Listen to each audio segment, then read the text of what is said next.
Armor is a fun way to customize how main protagonist Sakai looks in Ghost of Tsuchima, and get some much needed boost to help you defeat the Mongol invaders. No matter what playstyle you have, there's an armor set that will match and give you benefits that will help you further your experience in the game. Some of these armors give massive health boosts, while some increase the amount of damage you deal. In this video, we hope to answer which armor set you should be looking for, which ones are the best, and how you can obtain them. Hello friends, and welcome back to Game Rant. I'm Casey, and today we're going to be going over the 10 best armor sets in Ghost of Tsushima and how to get them. Kicking off our list at number 10, we've got the Traveler's Attire. As stated by the armor, it's perfect for those with a long journey ahead. It's most likely given to you as your first armor set because all you need to do is talk to a merchant and they hand it over to you. It fits the appearance of a wanderer extremely well, while also giving the player bonuses that help them discover every artifact they can. With this armor, players can set their guiding wings to track the different artifacts they can discover, while at the same time clearing more fog of war off the map and providing spider sense-like artifact abilities that make the controller vibrate whenever one is close by.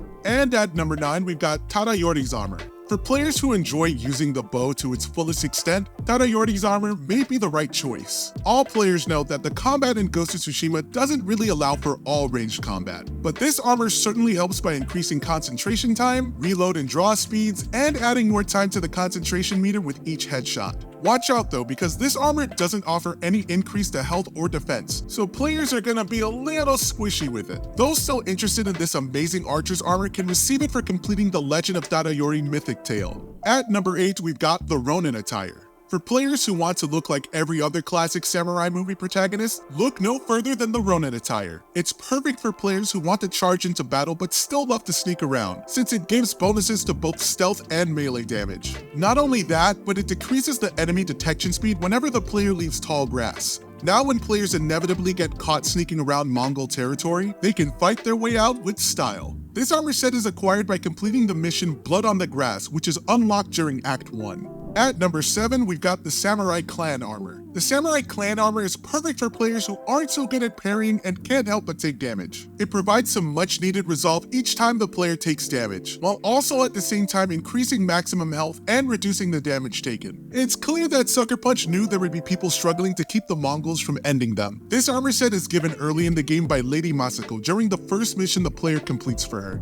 And at number 6, we've got the Sakai Clan Armor. Gamers can all agree that there's something magical about standing off against an enemy, waiting for him to strike, then cutting him down with a single blow. It's a classical move in many samurai films that is beautifully brought to life in Ghost of Tsushima. For those of you who love charging into battle with a family insignia and armor that may or may not bring back haunting memories of watching one's father die, then you should try out the Sakai Clan Armor. It increases the player's standoff streak up to 5 when fully upgraded, while also increasing maximum health and damage. Jin can receive this armor from the story mission Ghosts from the Past. At number 5, we've got the Kensei Armor. While it does look similar to the Ronin Attire, this armor is slightly better and is more focused on giving bonuses to players who like to use the ghost weapons. What makes this armor so useful is the devastating bonus that reduces the damage an enemy struck by ghost weapons causes. That same ability also decreases the enemy's defense. On top of that bonus, this armor also increases all resolve gains and increases the damage dealt by all ghost weapons. Remember sticky bombs? Those can now pack a serious punch to a lot of enemies. This armor is found by completing the 6 Blades of Kojiro mythic tale in Act 2.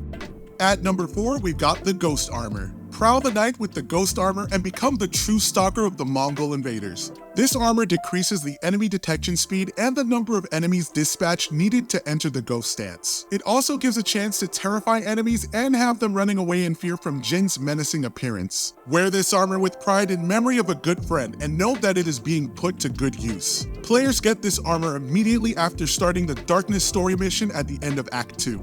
At number 3, we've got Gosaku's Armor. Upgrade this armor to the max, slap on a new color scheme, equip the Sly Tanuki sword kit, and go on to cosplay as everyone's favorite thieving raccoon. While this armor isn't just for cosplaying, it's also one of the most useful armor sets in the game. This armor gives health back each time the player dispatches a staggered enemy, so equip that charm of Amaterasu that grants health from dispatched enemies and stack them. This armor also grants bonus stagger damage and a great health increase. Be that immovable fortress just like Gosaku. Players get this armor from completing the Unbreakable Gosaku mythic tale and getting all of the keys to unlock it. The key locations are shown when the player receives the quest, but before that, Jin has to get some of them on his way by clearing the Mongol territories that are taken over after Act 1. At number 2, we've got the Mongol Commander's Armor. Some may not like it, but embracing the look of a Mongol leader is extremely helpful in a fight against the invaders. This armor lets players walk into Mongol territory much more easily by disguising themselves as the enemy.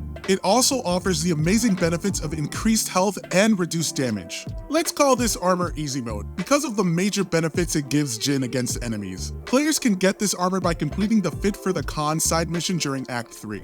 And taking our number 1 spot is the Sarugami Armor. The Sarugami Armor is perhaps the new best armor in Ghost of Tsushima. This armor is the prime example of risk and reward. The armor's special ability allows players to use a combo whenever they get a perfect parry against an enemy. This new counterattack can chain up to 3 times when the armor is fully upgraded. The downside to this armor is that it only allows players to get perfect parries. This means that if a player isn't good at parrying, they might want to avoid wearing this armor. It does, however, increase the perfect parry window, and the counterattacks are great in duels. To get this armor, players will need to complete the Legend of Black Hand Riku mission. And there you have it, the 10 best armor sets in Ghost of Tsushima and how to get them. Let us know in the comments what armor sets you guys enjoy in Ghost of Tsushima. Thanks for watching, and if you enjoyed this video, please be sure to like, share, and subscribe. And as always, be sure to visit GameRant.com for more top-notch gaming content. I hope you all have a wonderful day, and I'll catch you in the next video. Take care for now.